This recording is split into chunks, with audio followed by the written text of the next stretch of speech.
Bonjour, nous sommes le lundi 10 août 2026 et le sujet est la climatisation. On a vu au cours de ces 2-3 derniers mois des vagues de chaleur très importantes, surtout dans l'ouest du pays, avec des pics au-delà de 40-42 degrés Celsius, voire au-delà de 45 localement.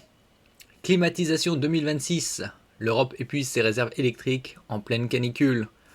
Là, on va connaître une nouvelle vague de chaleur cette semaine, avec des températures au-delà de 35-40 degrés Celsius localement. L'été 2026 confronte l'Europe à une crise énergétique inédite. 4 vagues de chaleur successives provoquent une explosion de la demande de climatisation, épuisant les réserves électriques et contraignant les États à des mesures de rationnement d'urgence. Qu'est-ce que ce serait si le parc automobile européen était électrique en très grande majorité? La France, handicapée par un parc nucléaire bridé par les températures extrêmes, puisque certaines centrales, on l'avait vu précédemment, étaient à l'arrêt à cause du manque d'eau ou des températures de rejet trop élevées, bascule en importateur net, tandis que les factures des ménages s'envolent. Nous verrons également par la suite des bons plans concernant les climatiseurs. On peut encore en trouver ici et là, en Europe et en France. L'été 2026 impose à l'Europe un stress test énergétique sans précédent. Comme je disais précédemment, qu'est-ce que ce serait si le parc automobile européen, français, était en grande majorité électrique? Il nous faudrait plusieurs centrales nucléaires supplémentaires. 4 vagues de chaleur successives avant le 1er août en France.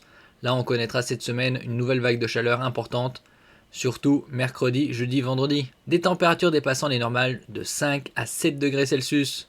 Et une saison d'incendie historique à travers le continent transforme la climatisation en véritable critique pour les réseaux électriques. N'oubliez pas de vous abonner pour plus de news nationales, européennes et internationales sur ce monde dans lequel nous vivons. La demande explose, les stocks s'amenuisent et les infrastructures révèlent leurs failles structurelles face à une consommation estivale qui rivalise désormais avec les pics hivernaux. Donc, comme on l'avait vu précédemment, des fortes chaleurs au-delà de 40-42 degrés Celsius localement, surtout dans la moitié ouest. Pic de demande électrique quand la climatisation paralyse les réseaux. On l'a vu également il y a quelques semaines. Les pays les mieux dotés en climatisation sont le Japon avec 91%, les États-Unis 90%, la Corée du Sud 86%, alors qu'en France on est aux alentours de 25%. D'autres pays dans le sud sont au-delà de 35-40%. En France, RTE observe des appels de puissance atteignant 68 gigawatts le 29 juillet, soit 12 gigawatts de plus que la moyenne estivale des 5 dernières années. La climatisation représente désormais 18% de cette demande aux heures les plus chaudes, contre 8% en 2022. Donc ça a plus que doublé. Les centres urbains concentrent l'essentiel de cette tension. Paris, Lyon, Marseille affichent des hausses respectives de 32%, 28% et 41% par rapport à juillet 2025. On a vu également les vagues de chaleur, le top 10. La grande majorité des vagues de chaleur de ces dernières décennies se situent après 2020 et surtout après l'an 2000. Consommation estimée, les chiffres alarmants, la surconsommation. L'Agence internationale de l'énergie évalue la surconsommation électrique liée à la climatisation en Europe occidentale à 47 TWh pour les mois de juin et juillet 2026, soit l'équivalent de la production annuelle de 10 réacteurs nucléaires. Rappelez-vous, il y a des années de cela, Macron voulait fermer 14 réacteurs nucléaires. En Espagne, où 217 000 hectares ont brûlé, en France c'est un peu plus de 120 000, la demande de climatisation bondit de 63% en juillet. L'Italie enregistre une augmentation de 54%, tandis que l'Allemagne, traditionnellement moins équipée, et elle est un peu plus au nord, voit ses ventes d'appareils exploser avec 2,3 millions d'unités installées depuis janvier. Météo France prévient que les vagues de chaleur seront 5 fois plus fréquentes, ça c'est des estimations, avec des nuits où la température ne descend pas sous 20 degrés Celsius, rendant la climatisation nocturne indispensable pour des millions de foyers. On a vu des températures nocturnes supérieures à 25 degrés Celsius, ce qui est bien évidemment pire. Importation électrique, la dépendance énergétique s'aggrave. La France bascule en position d'importatrice nette, alors que majoritairement elle exporte, pour la première fois depuis 2019 durant un été. Entre le 20 et le 31 juillet, le solde importateur atteint 12 TWh, principalement depuis l'Espagne, centrale à gaz, l'Allemagne, charbon et éolien, et Suisse, hydraulique. Cette dépendance coûte cher.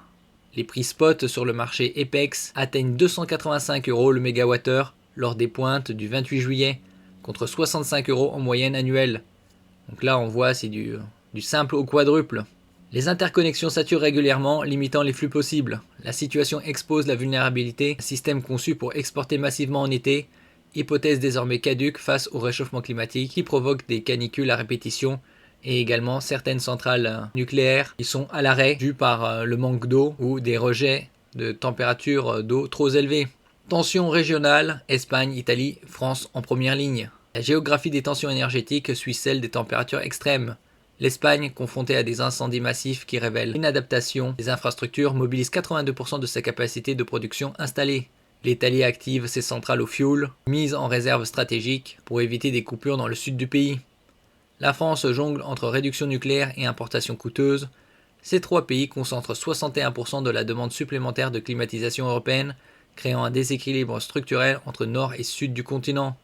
Les flux énergétiques s'inversent. La Scandinavie et l'Allemagne deviennent exportateurs nets, profitant de leur moindre exposition thermique. Après, on voit des températures élevées aussi dans d'autres régions de l'Europe. D'après les statistiques, l'Europe se réchauffe plus rapidement que le reste du monde. Ici, on peut voir par exemple des bons plans concernant les climatiseurs split, réversibles, mobiles. On peut en trouver ici et là, avec des catégories A++ ou A++, avec des réductions de 20%. Je vous en avais parlé il y a quelques semaines. Je mettrai bien évidemment tous les liens en description. Vous avez également des modèles ici, comme multisplit, 3 pour différentes pièces, ou double. Les marques les plus réputées, c'est japonais souvent, entre autres. Vous trouvez ici par exemple un climatiseur mini-split 12 000 BTU, British Thermal Unit, 3,4 kW à 860 €. Ici avec des réductions également moins 10%. Et donc qu'est-ce que ce serait si le parc automobile européen était majoritairement électrique? La situation serait bien évidemment pire. Merci pour votre écoute et à la prochaine.